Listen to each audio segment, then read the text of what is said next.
Hi everyone, in this video I'm going to reference three smaller shorter videos about stories and anecdotes related to people who have some either mental or social illness or a lack of maturity according to the stage and phase of life they are in.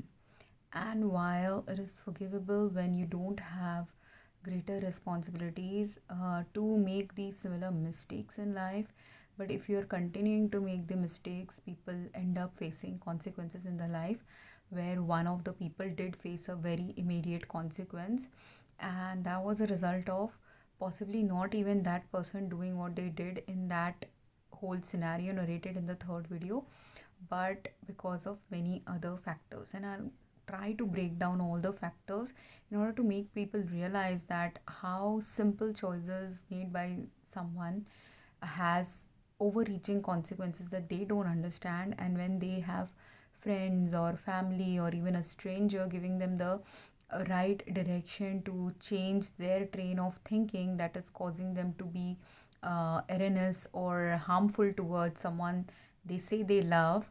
But if they really loved another person, they would have thought things through from the perspective of the person they are loving, or saying that they are loving, or some social circumstances have led them to love these people. So, what do I mean? This seems very mysterious or up in the air, but let's start with the first example. In the first example, this is a lady who is a baker in Ireland, and she talks about different kinds of customers that she gets in her store.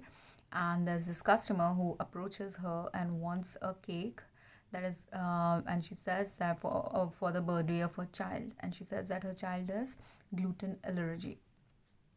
But despite the child having gluten allergy, when the baker said she will make everything gluten free and make sure that the ingredients are gluten free so that the child doesn't get allergic response, the mother is like, presumably the mother, it could be a father too, but whichever parent had come to pick up the cake and order the cake, they are completely clueless, unaware, immature, uneducated, and ignorant about the consequences that allergies can have on a human.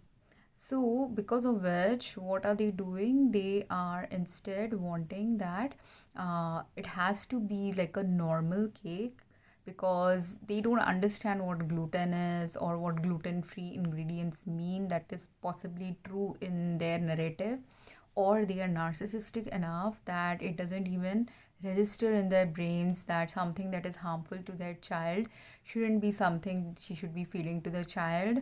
Or some of these people just don't have this narcissism tendency, they also have the people pleasing tendency, because what she requests is she wants a normal cake so that everyone else can enjoy the cake that she's buying for the child.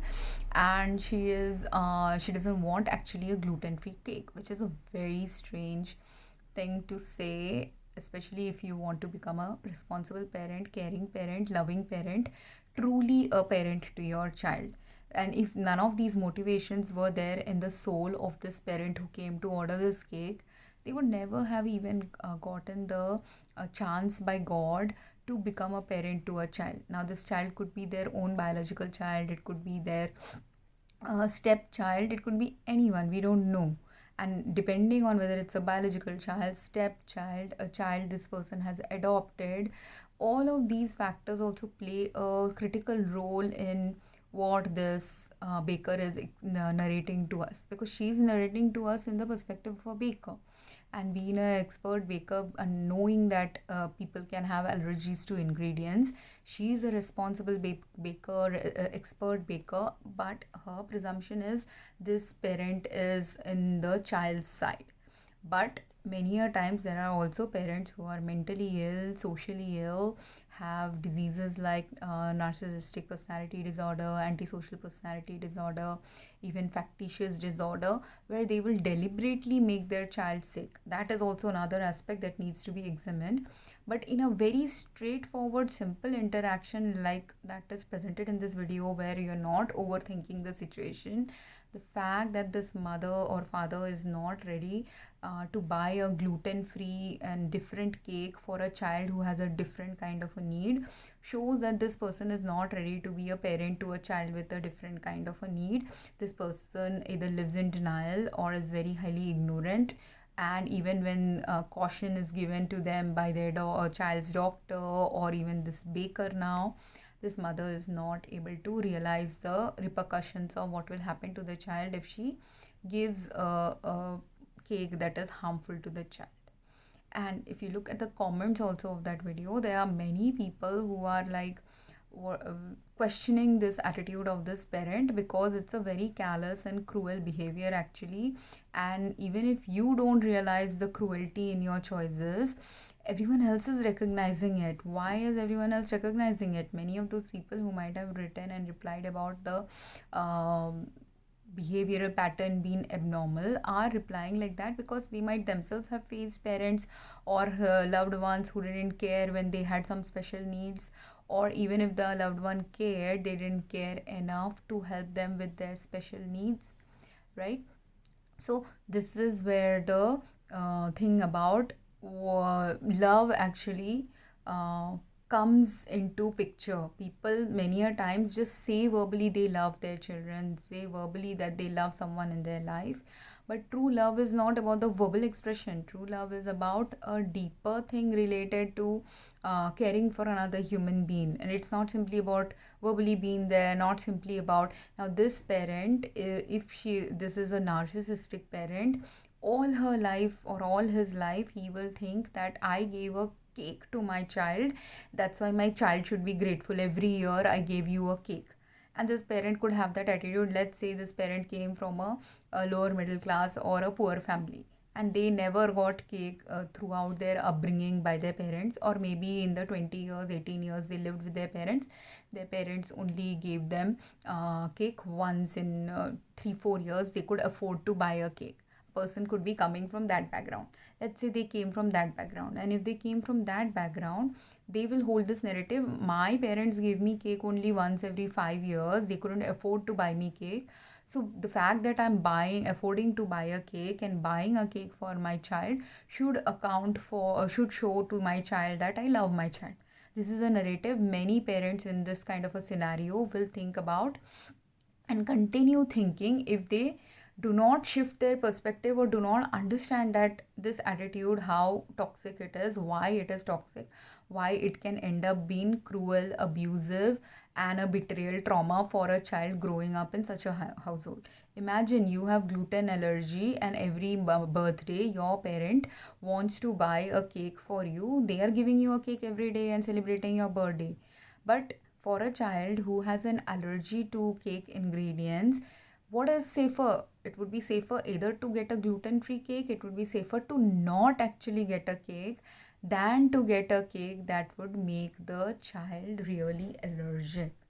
So this aspect, if this parent doesn't realize about their child, they will continue feeding the child gluten related products, thinking, oh, my child only has a mild allergy. And it is possible that initially, maybe when the allergy happened to the child, they might just be getting a scratching of their throat or coughing or skin allergy or minor rashes or redness on their skin. That could be the initial response in the first year the mom or fed a gluten related cake to this child, or any other gluten containing biscuits and other products.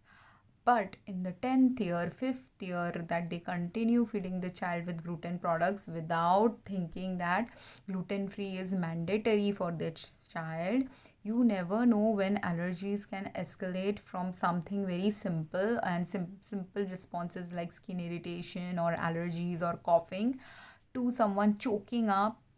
There's something called anaphylactic reaction. There's something called idiosyncratic hypersensitivity reactions. There's something called anaphylaxis related death that can occur in people when they get a sudden hypersensitivity or sudden allergic response to something that their body knows is harmful for the body, that their body is rejecting because it's harmful to the body. That's why to the body that thing is a toxin, and because to that child's body any gluten is a toxin, anytime gluten comes into their system, if it is a minor level of gluten that got absorbed, they'll get minor responses. Or if their body is in a healthy physically fit state, they will get minor degree responses like I mentioned before.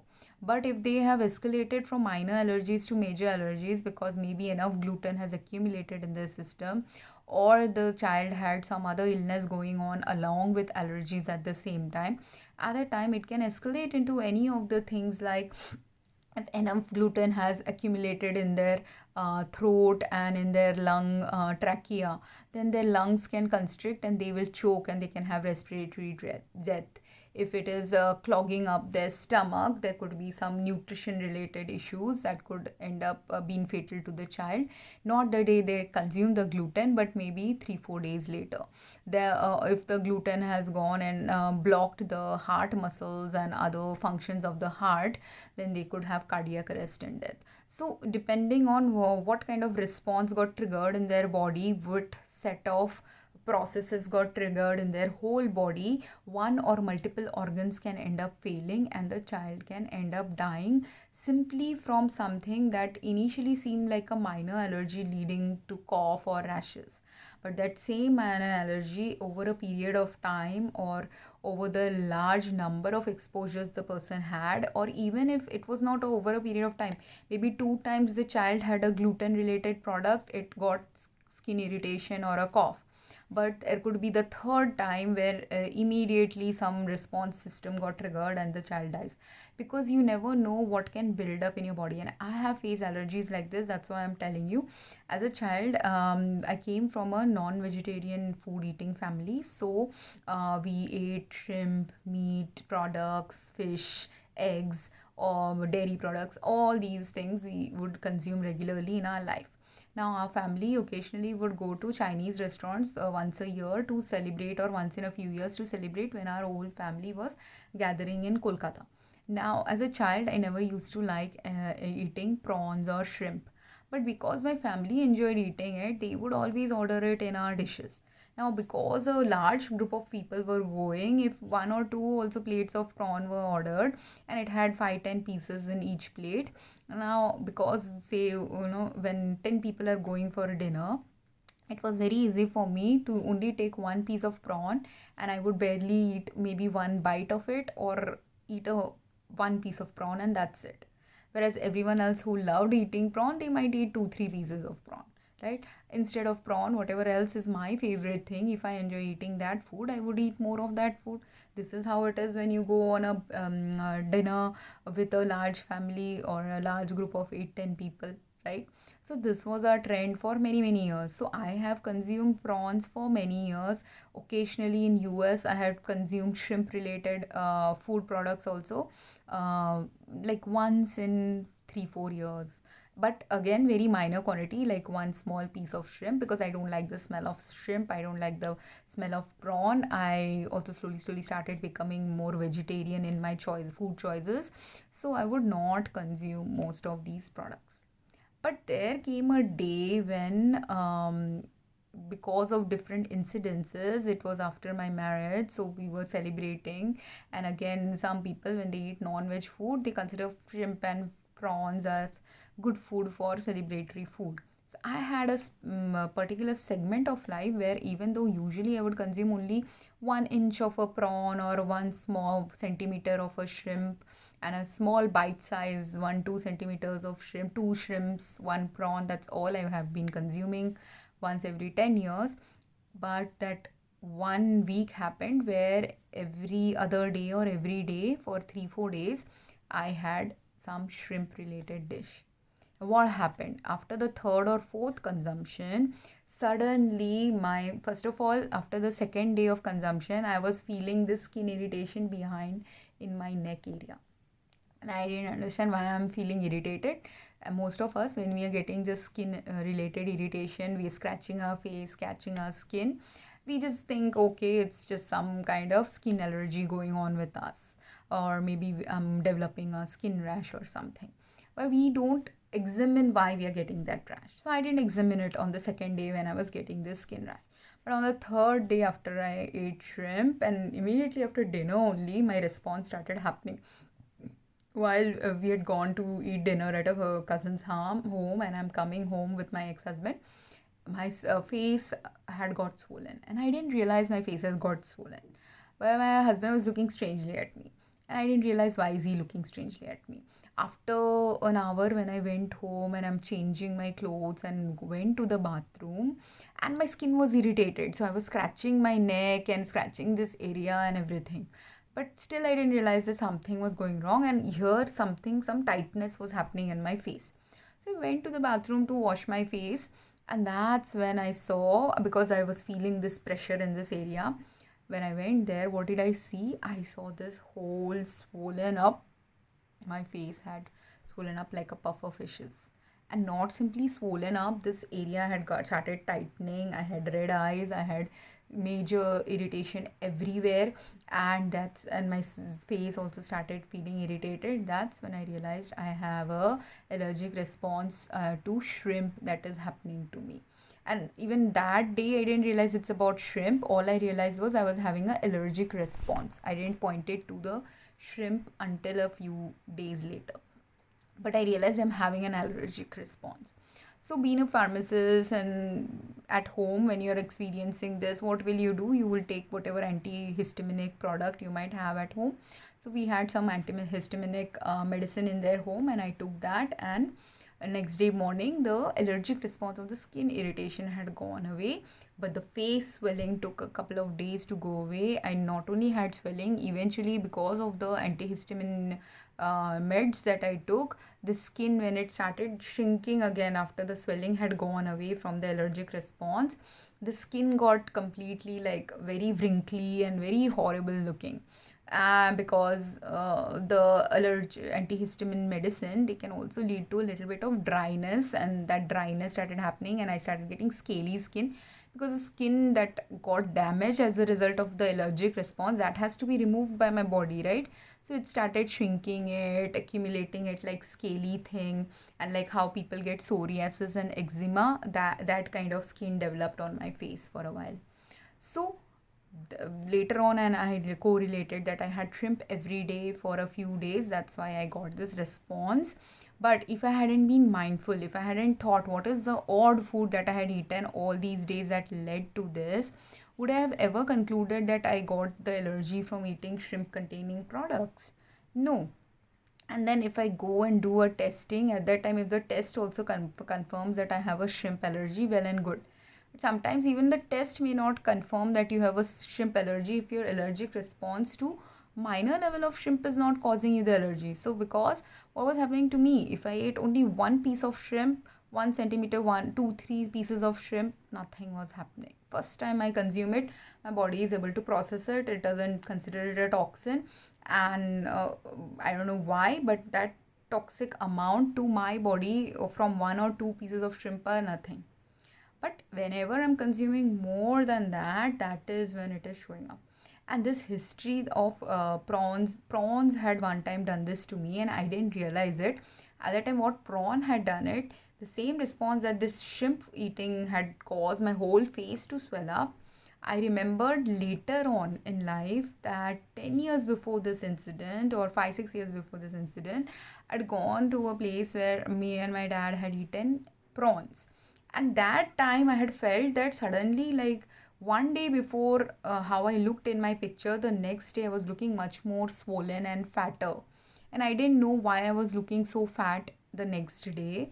But now I realize the same swelling and accumulation of edema and allergic response that was happening on my face when I consumed a lot of shrimp ended up happening to me, but to my whole body. My whole body got swollen because of slightly swollen, like I was having water retention in my body, possibly from having consumed prawns. Now all these things, I'm a mindful person, I'm a healthcare person, that's why I'm observing. And the theory of allergic responses I know because as a pharmacist I had to know this about my patients. So I know the theory and I have experienced the practical aspect of the what happens to us when you have an allergy. Now, when you are a parent and if you don't have allergies, you will not realize that about your child. Especially if you're a parent who is not biologically related to your child, you will absolutely not understand, because sometimes what can happen, now say I have this minor level shrimp allergy where I'm only getting rashes and swelling of the face. But if I have a child, my child can end up having not simply swelling of the face or skin irritation, but a more severe allergic response if, say, both parents of that child had some shrimp allergy related responses happening in their body, right? Because this is how genetics works. So that child could have double the allergy than I have.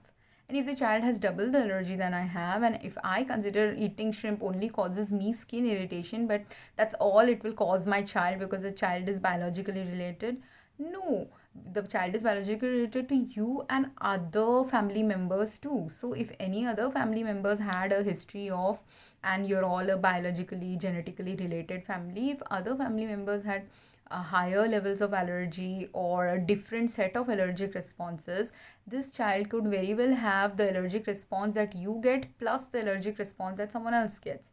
Your allergic response could be skin irritation and swelling of the face and red rashes, whereas the other person's allergic response could be choking of their throat muscles and clogging of their trachea and breathing distress or cardiac distress.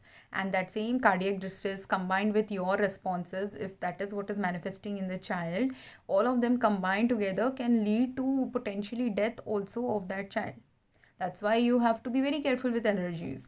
And what happened with shrimp allergy for me, it doesn't mean that because I have shrimp allergy and that child has gluten allergy, that a different path might manifest for us. Yes, sometimes the different path might manifest, but the biochemical responses and signal transduction pathways that unfold in a person's body, the series of responses that unfold in our body when we are getting an allergic response to anything. I could be allergic to X, they could be allergic to Y thing, but the series of responses that happens in the body is same. Our allergy to what is triggering that allergic response is different, but the trigger pathway is same. That's why for a child who has a gluten allergy, they also have a potential to have either simple stomach symptoms, some may have minor stomach symptoms, and that's all their gluten allergy can end up causing. Others may have major symptoms related to cardiac and respiratory distress or cerebral distress, all of which can lead to death also in some people if right treatment wasn't given. If people didn't understand they were having an allergic response, this consequence can unfold in someone's life. That's why this mom, if she's unaware and ignorant and stays ignorant despite the warning, like this baker is giving them a warning that I'm ready to make a gluten-free thing, but this mom is not ready, mom or dad, they are not ready to have a, and I'm saying mom or dad because this person, when she makes the videos, the person who is coming as a customer could be a male or female. You don't know the gender of the person who's coming and having this dialogue with the baker. So that's why, and in real life also, when a child's cake has been ordered by someone, we don't know whether it's their mother, father, grandparent, sister who is ordering the cake for the child. But now here there is, this video is not simply about people who've been careless, immature or unaware or ignorant about consequences of allergies. This video is actually about people being people pleasing towards others and ignoring the needs of the people who have been given by God to be present in their life as their lifelong or long-term family, right? Because when you have a child, be it from a marriage, be it from adoption, be it from your own biological reproduction, whatever child is there in your life has come to your life as your child, because that is the karma you have with that child, that you have been given a responsibility of someone, because being a parent means you have to be responsible towards another human being. It's true in any other case of family also. So if you are someone's sibling, if you're someone's sister, if you're someone's brother, if you're someone's spouse, whatever the reason will be. It could be a legal reason that you became related to someone as a family. It could be a sexual reason you became related to someone as a spouse. It could be a biological reason you have a child. It could be a emotional need that caused you to adopt a child. Whatever is your reason having a child in your life or having a spouse or family in your life, they were karmically sent to you in your life to be someone who will be dependent on you for their well-being. But that well-being, whether that well-being will be taken care of by you, determines the path of life that will unfold with you and that person.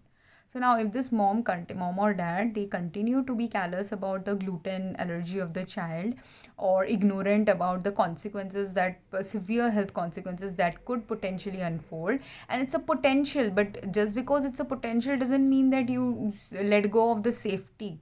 This is where people who are selfish, unaware, immature, or narcissistic fail to recognize that, your unawareness and ignorance will not stop a potentially bad disaster from unfolding in the child's life. Or even if the child was suffering only minorly via skin irritation and coughing and other physical symptoms that were manifesting for the child, if you are repeatedly every year giving the child this cake, gluten related cake every year, you're failing to care for that person at a human and humane level. You're only looking at things from your perspective, that I don't get the allergy, that's why I don't care. Or you're also looking, in the case of this particular person, they were more caring about their emotions and choices of the people attending the party.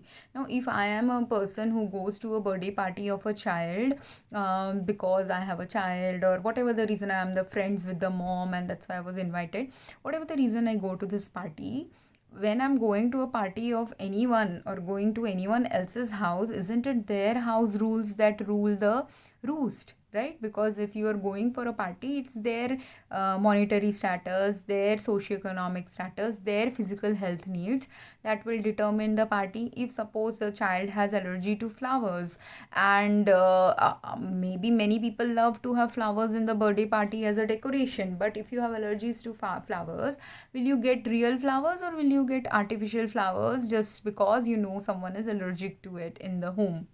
Right? You should care about your home people more, about the needs, and especially why you should care, that information. If I as a stranger don't know this information, like say I'm a decorator asked to decorate the party room, as a decorator, if I'm not given the information that this room has to be flower free because people are allergic to flowers, that is not my responsibility to find that extra information. That is for someone else to give me that extra information. I could, being a hyper vigilant person, ask that question while setting up a decoration for someone. But if I'm not hyper vigilant and just a normal decorator, I will put flowers in that area if that is the normal party theme that this parent has selected. But if the parent knows that the child has flower allergy and still is selecting that flowers because the parent loves flowers but doesn't care about the child's emotions, child's health, is the person being callous, ignorant, or even sometimes cruel towards the child, right? And all this will depend on how many times you made that child suffer, how many times you've been callous about the child, and you are caring, if you're caring more about how beautiful it should look, how many Facebook likes you should get, or how many people should admire you and love you for the beautiful decoration you have put. Should that be more important, the praises and glory and appreciation and whatever you will gain when you decorate it according to other people's needs? Or should you think more about the person who has been given to you as your family and as your child, and you have to take care of their needs first? What is priority?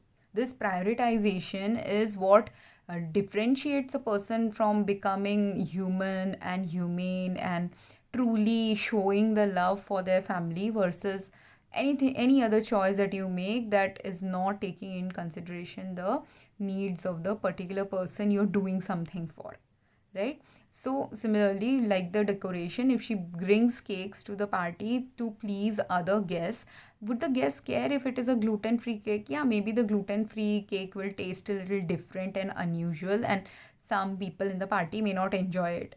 But out of say 100 people were invited or 50 people were invited, in those 50 people, 1% may not enjoy, 10% may not enjoy, maybe all 50 don't enjoy. But should the enjoyment of other people take precedence over the safety and security of your child? And if you continue to prioritize enjoyment of other people and people pleasing other people versus the child's needs, that is how cruelty gets added and added and added as a layer of torture and trauma to this child's life continuously for many years. Because the more, if you were earlier a poor person or average middle class person and you used to buy a only 500-gram cake for your family, and every year you've been buying this 500-gram gluten filled cake for the child. Now the child being allergy, initially if the child might eat the cake because the child is a small baby or a 5-year-old kid, they continue to eat that whatever the mom and dad is feeding them. But after 10 years of age, if the child knows that every time I consume it, my skin is irritated, I get rashes, I am sick, even if the mom doesn't care, the child will develop safety protocols that they will only eat maybe one small pinch of the cake or not eat the cake at all. They'll start saying no to the cake. Because mom being aware or unaware, dad being aware or unaware, here they have the awareness from the doctor, in despite that not caring how much that the child should not be consuming gluten. Even if they are unaware, if God wants this child to survive, the child will develop the skills to not eat a cake that is harmful for the child. But earlier, when you were poor and at that time, or when you were low income, or when you were in the beginning stages of your career and you used to only buy 500-gram cake now, and only used to invite maybe 10 people for the birthday party, now after 15 years you're inviting 100 people or 1000 people for the party because now you're richer. And you are not only ordering 500-gram cake, now you're ordering 10 cakes for so many guests. And then also, if you can't even out of the 10 cakes make one cake just gluten free, it has your cruelty now escalated, depending on cruelty or narcissism or ignorance, or everything escalated in your life. So as a consequence of these continuous choices that you're making, if in when you are in your middle age, or and the child has survived through this cruelty, if the child starts telling about how they were abused by you, is the child wrong, or should the awareness about the abuse they have gone through be important and relevant to someone in that child's life? Right? Someone has to know how much the child has suffered when every year they were fed things that were garbage. Right? That could escalate, that could happen. In other cases, if the degree of abuse, if the child had say 10 allergies and the parents were ignoring all the allergies, one fine day the child might even end up dying.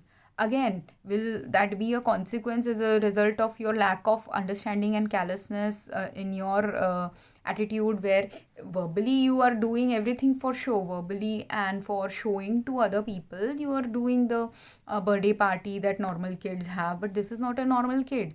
So you can't have a birthday party at the same level as a normal kid if your kid has special needs that you are not meeting for your kid. You can't compete with a, that is why people also say that you shouldn't be competing with the world, you should only be competing with yourself and becoming better versions of yourself.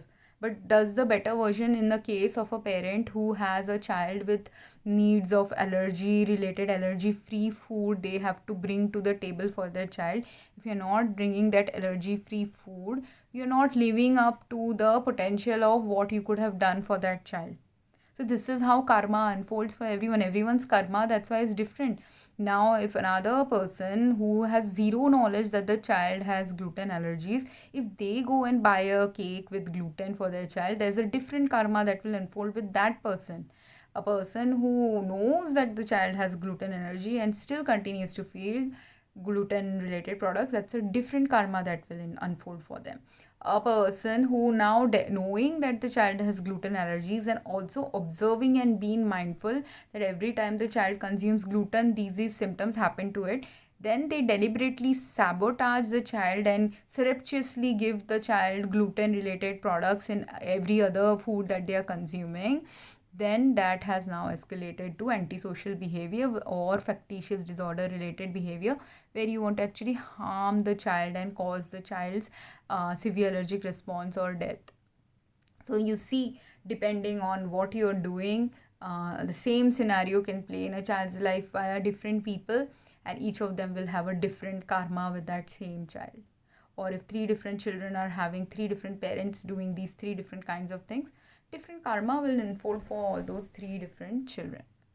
And here, while the commenters are commenting that this parent is not being a responsible parent or being a very ignorant parent, if this parent doesn't wake up from these negative comments, this is a video also about negativity, because many people do not understand what is constructive criticism. If this parent is not criticized by anyone constructively or even destructively by someone, because if the other parent comes to know that this parent has gone and ordered a gluten cake even though gluten free was mandatory or necessary for this child, and that parent didn't do it, the other parent should get angry about it. And if the other parent gets angry, is it abuse of the by the, say the mom has ordered the cake and the dad had told the mom, do not order such a cake because our child needs a gluten free cake, but mom nonetheless goes and orders a gluten cake because she wants to cater to the other humans who are going to come to the party, not to her child. The father has every right to be angry if he finds out that a gluten laced cake was given to the child, right? And if you aren't that poor and you have the capacity to buy two cakes, you want to people please buy one cake for the guests, one smaller cake for the gluten free cake for the child, you could do that also, right? You could make half and a half cake, whatever is it you have. There are many alternatives you can have, or you can have a cake free birthday also. There are so many people, if you are not able to get a gluten free cake, say you went to 10 bakeries, none of them have gluten free cake or gluten free ingredients. So do you need to necessarily buy cake for a party, or can you have a different kind of a party? These are all opportunities given by God, that if you have a different child, you have a different way of even celebrating things with that child. But if you don't adapt to the differences and adapt and understand that love can be shown in a different way, just and why will this if this mother is buying cakes every year for this child simply because she never got to cut cakes every year, and she felt this hidden desire that if, on birthdays cakes are mandatory, or seeing how cakes bring joy in the and smile to others is what brings joy to this mother. Now she's not a mother. If she wants to eat cake and enjoy everyone appreciating her buying a cake, she should enjoy it on her birthday. She could enjoy it on her husband's birthday. Why is she doing it on this specific child's birthday? That is the difference between a good mother and a bad mother. A person who truly loves someone versus someone who is callous about the needs of others, unaware about the needs of others, ignorant about the needs of others, and unwilling to also learn from the warnings given by society and strangers also about where she needs to become safer when she is dealing with a kid who has a gluten allergy. Does that make sense?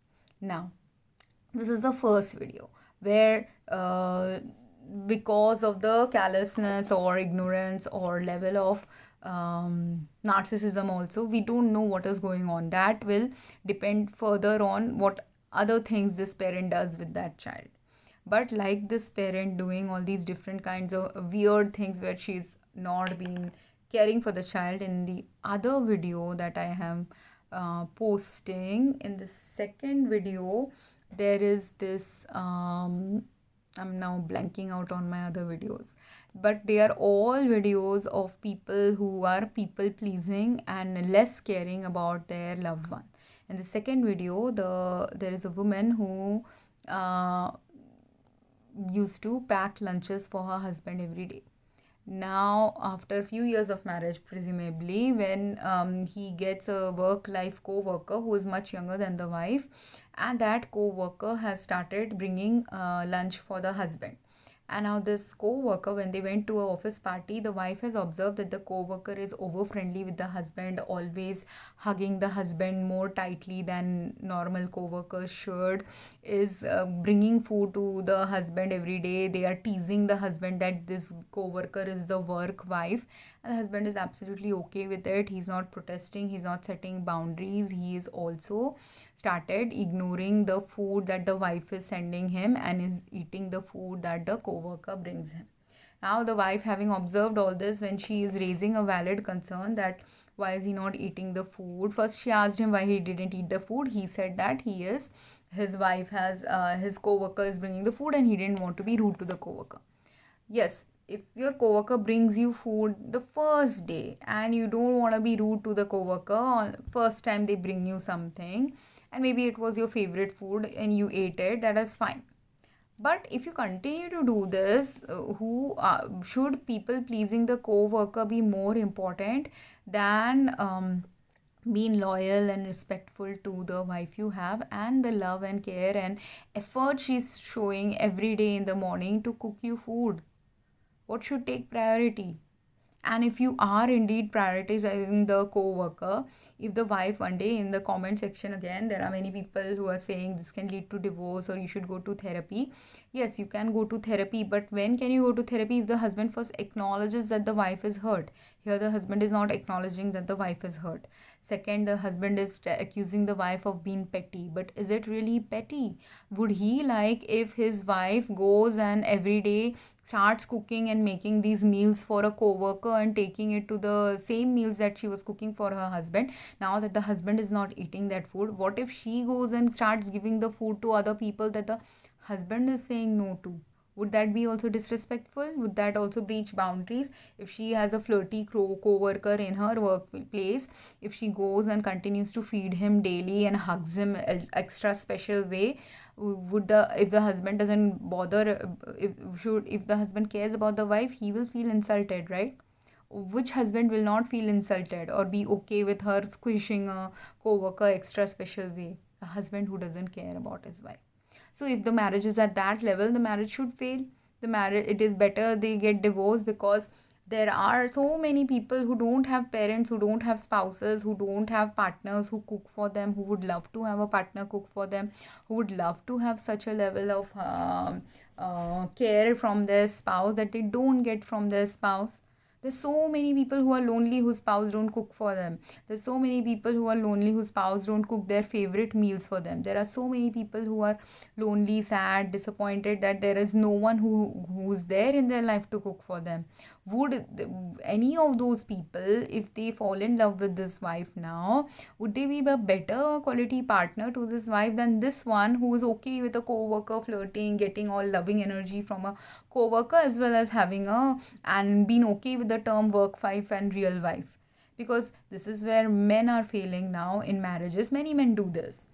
Men do this more than women, I feel, but women also can do it. It is usually the more popular partner who does that in a relationship. If there are two partners and one is really good looking or charming or people pleasing, more people pleasing, the person who is more people pleasing, more good looking, more charming usually ends up, or even having a career which is very attractive like honey to flies, then those people will constantly attract other interests from the opposite gender. If you're extremely attractive, you can even attract, and even if you're not bisexual or homosexual, you can end up attracting people from your own gender also to be interested in you. But do you need to learn how to set a boundary?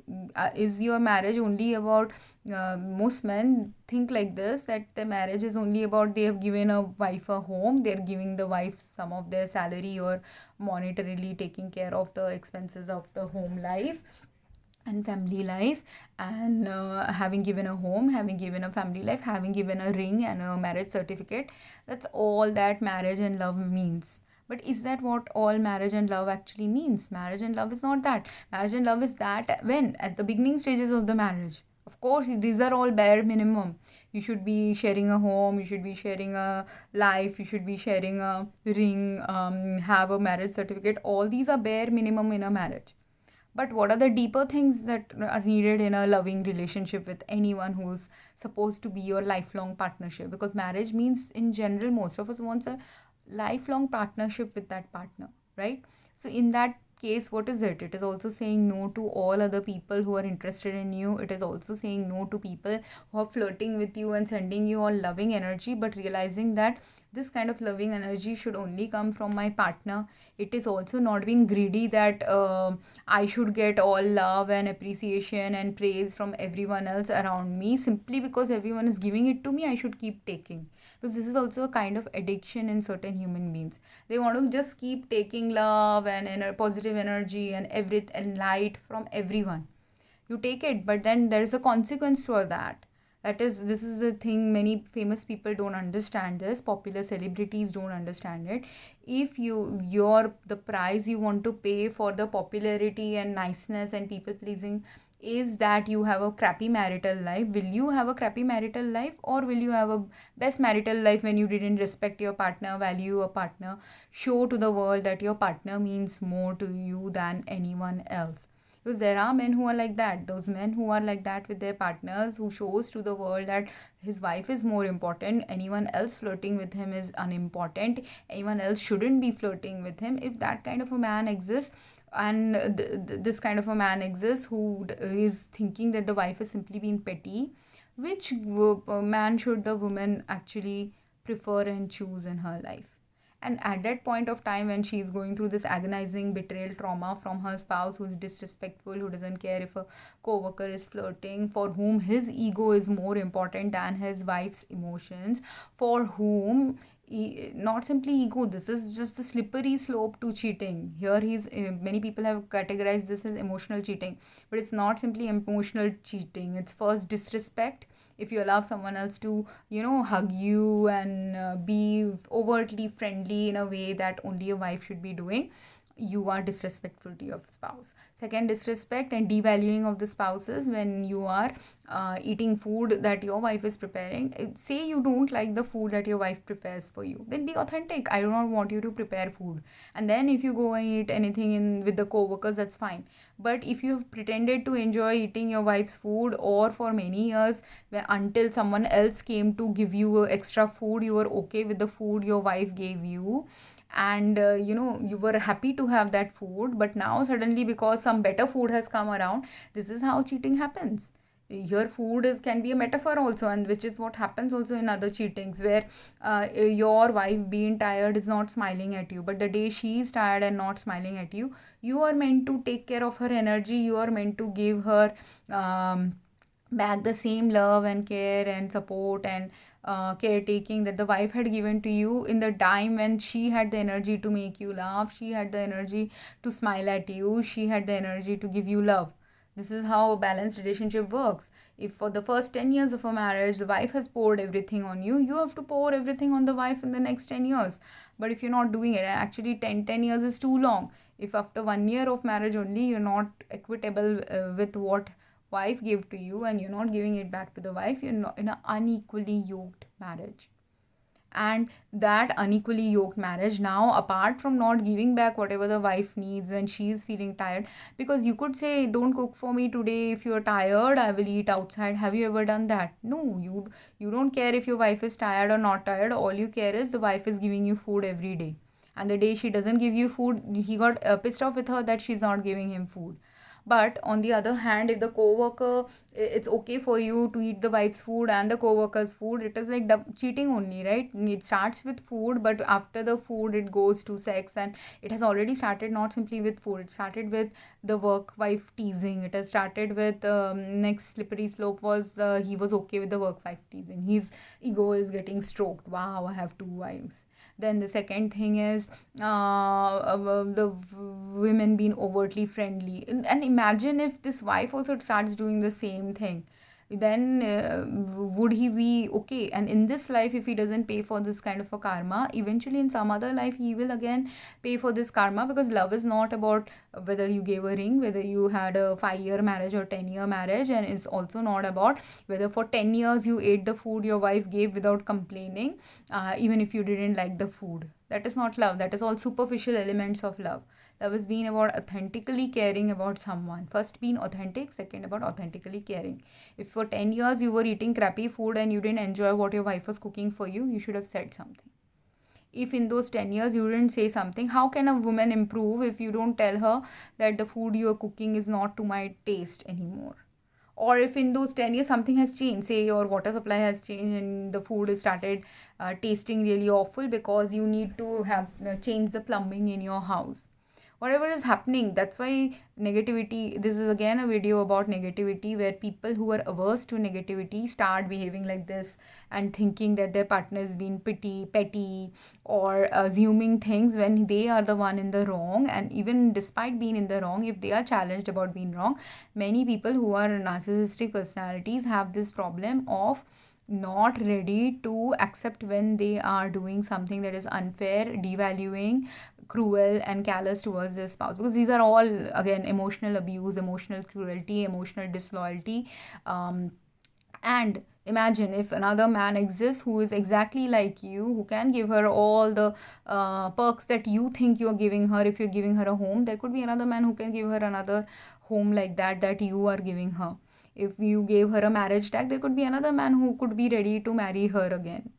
But is that all your marriage is about? Or is it also about anyone who will truly appreciate the food she's cooking for him, who will truly appreciate the effort she's putting every day when she wakes up early in the morning to cook for him, despite her tiredness, despite her thing? And for the new flirty 24-year-old, it's very easy to put loving energy in a food and cook something. Or she could be a 24-year-old whose mother is cooking and she's bringing her mother's food, right? But for her it's easy because she's staying with her, say this woman is single, she's staying with her parents, it's very easy for her to bring this food to the co-worker every day. But the wife is, she has kids, she has other responsibilities, she's in her early 30s and all. So she is getting tired from the burdens that she's carrying, that the husband is not willing to share.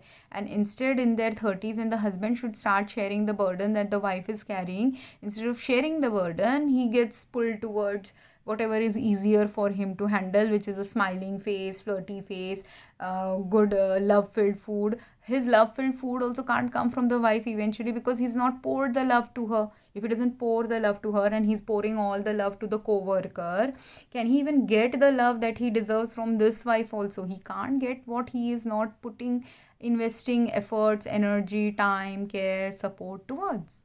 Can he get it? He can't. So this is how the slippery slope to cheating starts happening. And then many people end up cheating simply because their ego desires that, instead of them deciding that if I want a quality life with a partner, I have to put quality work in that partnership. Which is how, if, and there are some men who commented, they are like, if for simply eating someone else's food I get divorced, that's ridiculous. You're not understanding, it's not about eating the food. It is more than just the food. It is about the flirting, it is about the disrespect shown to the wife, it is about devaluing what the wife was doing regularly for the husband.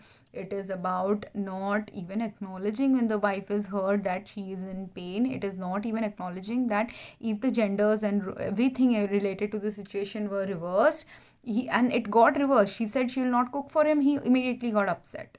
Whereas imagine she's not cooking for him makes him feel upset. Imagine how much 10-degree more hurt he has given her every time he didn't eat what she cooked for him, every time he chose someone else's cooking over hers. Imagine that hurt.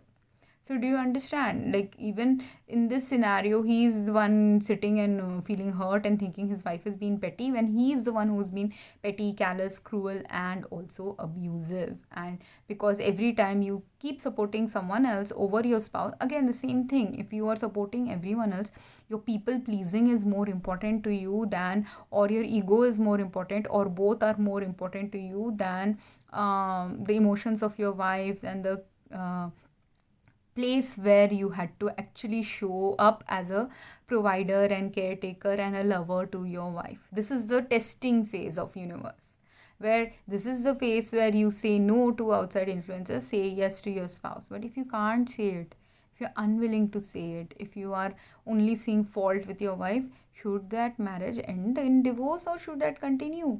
It doesn't matter. Universe doesn't care if you think that it is unfair and my wife was petty, for a petty reason she divorced me. It wasn't a petty reason, it was a very valid reason. And if after divorce also, say he marries this 24-year-old, again when the 24-year-old becomes a 34-year-old, he will again face the same challenge. Again another 20-year-old will come in his life, again another temptation will be sent, again his disloyalty will show up, because he has not learned what is love.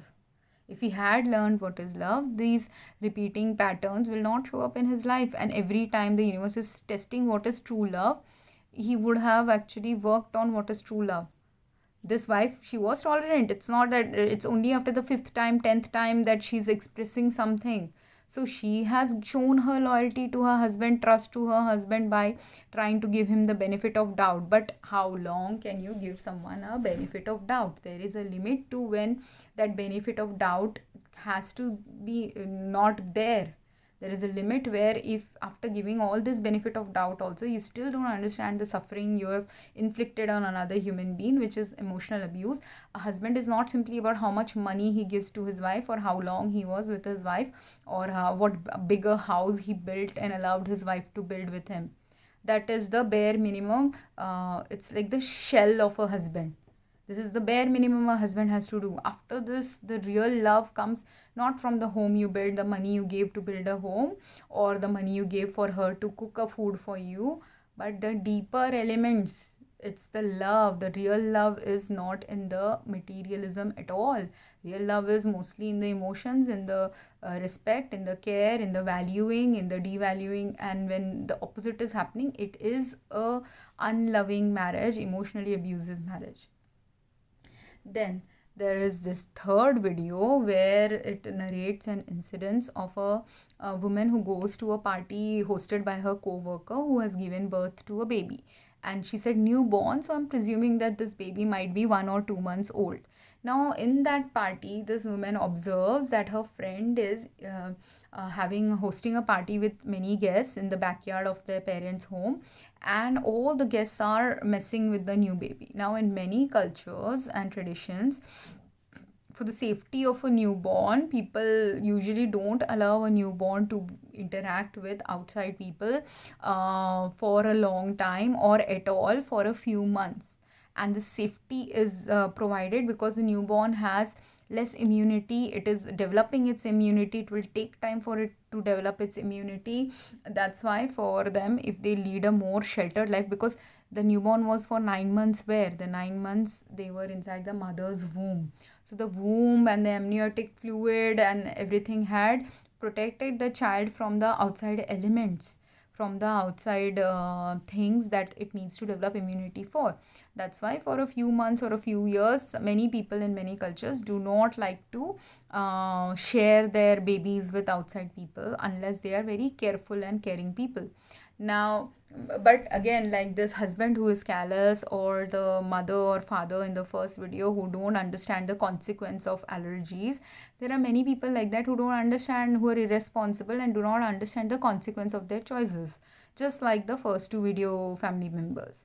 And because many people don't understand the consequence of their choices and they are not parents themselves, they also can which is what happened in this story, that there were 3 people in the party who had some infections which the baby now got from those people, and eventually the baby passed away. And this friend who had attended this party, her intuition was saying something was wrong, so she tried to caution the mother that why are you sharing your baby with so many people in this party. She's like, no, I want the child to be exposed to all this because I want to be in the future, I want to go on raves and I want to take this child to the raves.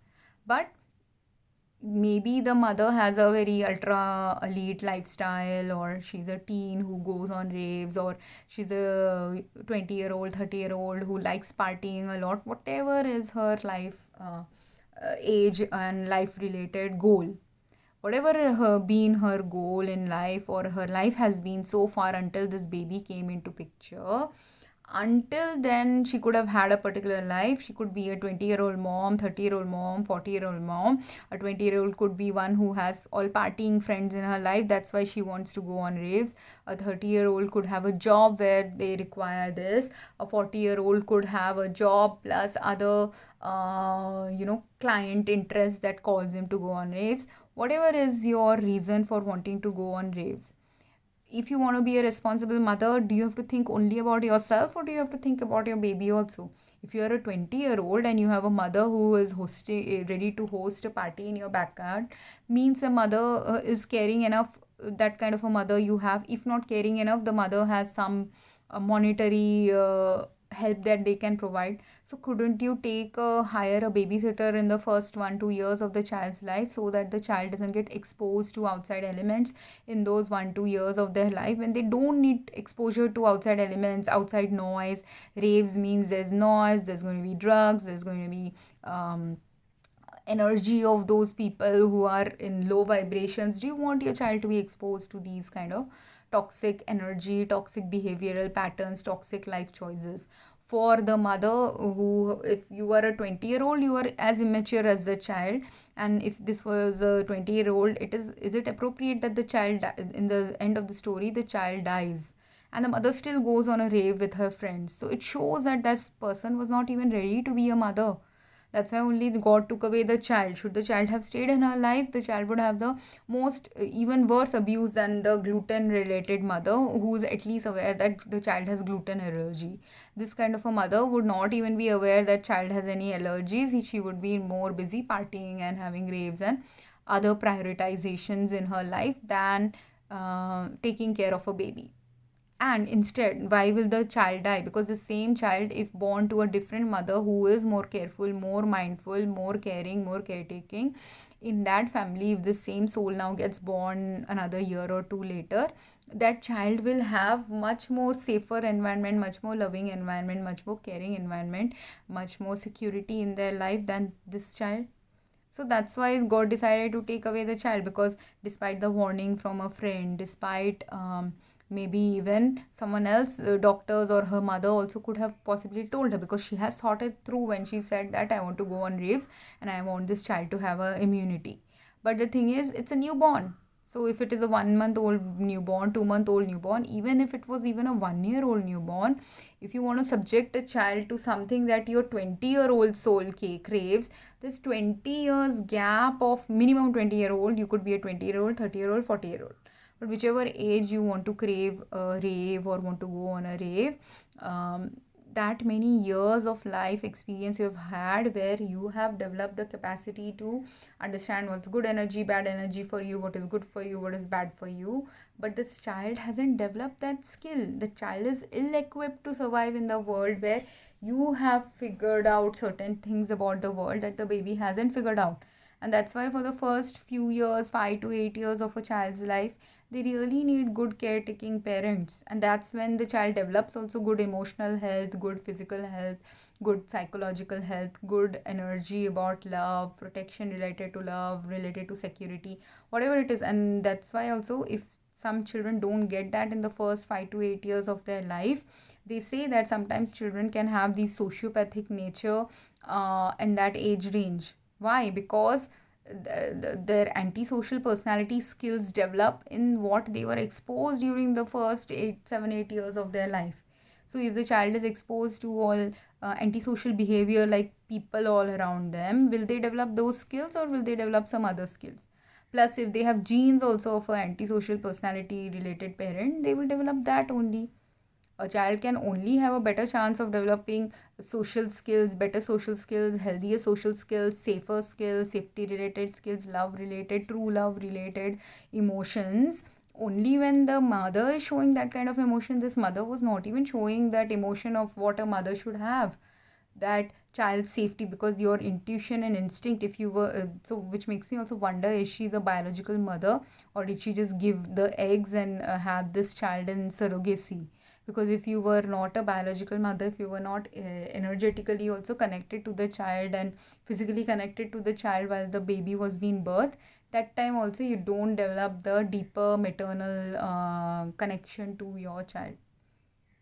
You can develop still an energetic connection. Say you gave the child for surrogacy, or you had adopted a child, you can still develop an energetic and emotional connection to the child. But it is harder to develop the emotional and energetic connection to the child if the child was not biologically present in your body, if the child wasn't biologically related to you. It's a little bit harder. And to overcome that hardness, you will get more people who are intuitively more tuned to the child's needs. But if you ignore those people, like this woman friend was truly thinking about the what the child needs and was empathetic towards the needs of the child, but this mother was not. She's not tuned into her child's needs. She's only tuned into herself, which is what makes her a either a selfish person or a narcissistic person. And that selfishness and narcissism or any other, and it could also be, she could also potentially have antisocial personality. She could also potentially have emotional disconnect from her child. Like, she possibly didn't want this child. Say it was a 20-year-old who gave birth to a child because she slept with someone and had this baby, and she has no emotional connection to the baby. She didn't even pray for the baby. She didn't even want the baby. That's why she doesn't care. She still wants to continue her 20-year-old lifestyle before the baby was born. She doesn't want to accept the change that the baby was trying to bring into her life. That's why the baby died.